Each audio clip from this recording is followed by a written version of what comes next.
In this video, I'll show you a quick and easy way to create unlimited color and contrast variations in Photoshop.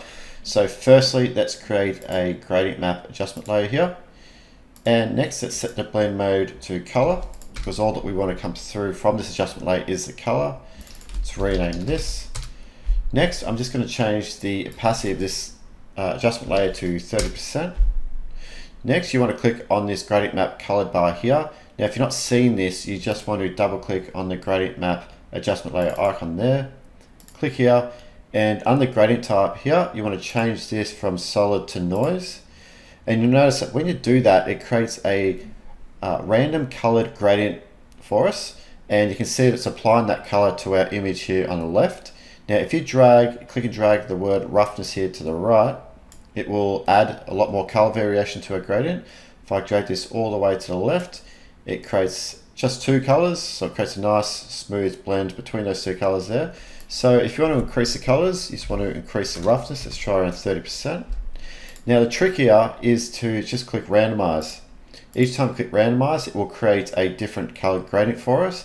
And you can look to the left as you're clicking randomize, and if you see a color that you like, you can click OK to accept it.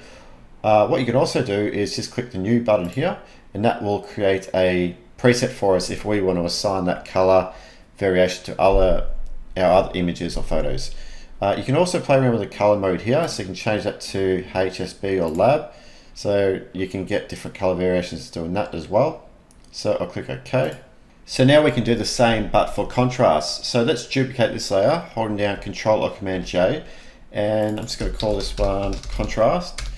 You want to change the blend mode from color to luminosity, because we don't want any color to come through on this layer because it's controlled with the one below. We just want to control the brightness values on this layer. So let's turn down the opacity of this one to say 15%. And we'll go back inside our gradient map properties here, click there, and again, just click randomize. And each time you do that, it is going to add a different contrast variation to our photo. So say if I like that one there, I can click OK. Now let's just say I want to explore other color and contrast variations, but don't want to delete these two. What you can do is just shift select these two layers here, group them, Control or Command G, and let's just call this one. And I want to make a copy of this folder because I want to duplicate these two adjustment layers. So I'll just hold down Alt or Option and drag down, and I'll make a copy. Let's rename this too. And I'll turn one off for the moment. Let's go inside here. I'm going to hide contrast, and I'm just going to go inside the color gradient map adjustment layer, click here, and again just click randomize and look into the left. Maybe I like this color combination here, click OK. And don't forget you can adjust the opacity here, which will increase the colors, the color influence on your image.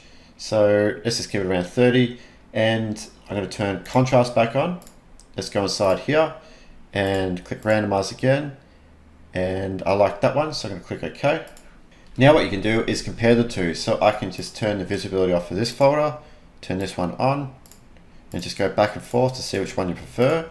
So if I want to create another combination, I can hold down Alt or Option, drag down, and just go through the same process again.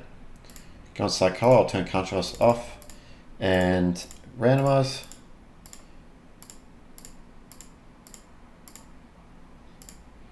So like that one there, I'll turn down the opacity a bit because the color's a little bit too strong.